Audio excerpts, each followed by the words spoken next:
આ છે દોડ ગામનો રેલ વિસ્તાર. ચારે બાજુ માત્ર પાણી પાણી ને પાણી. 2015 પહેલાં આ વિસ્તારની રોનક જ કંઈક અલગ હતી. ચારે બાજુ સરસ મજાના ઝાડ, સરસ મજાના ખેતરમાં લહેરાતા પાક, અને આવા ઉનાળાની મોસમ હોય ત્યારે તો ફુવારા ચાલુ હોય, એવો ઠંડો ઠંડો એસી જેવો પવન આવતો હોય. આહા હા હા.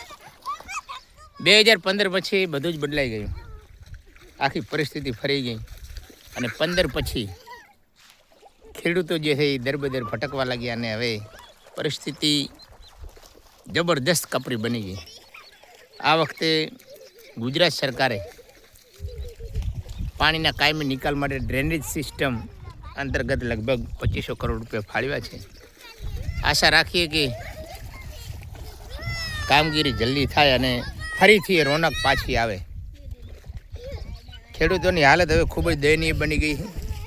તમે જુઓ, અમારું આ મકાન સામે અડધા મકાન સુધી પાણી છે. ઓહો, એટલે જ રહ્યો, આગળ ના આવશું. પરિસ્થિતિ બહુ વિકટ છે. ચારે બાજુ તમે જુઓ મકાનો ઊભા છે. પહેલી બાજુ ભારતમાલા રોડ છે. અહીં પાણી પાણી પાણી પાણી સિવાય બીજું કશું જ નથી. 2015 પછી બને છે એવું કે ચોમાસાની 1 મહિનાની વાર હોય અને પાણી ઓછું થઈ જાય, ઘટી જાય, જમીન દેખાવા લાગે. વળી પાછો ચોમાસું આવે અને હતો એનો એ દરિયો. સરકારને ખેડૂતો ખૂબ જ આજીજી કરી રહ્યા છે.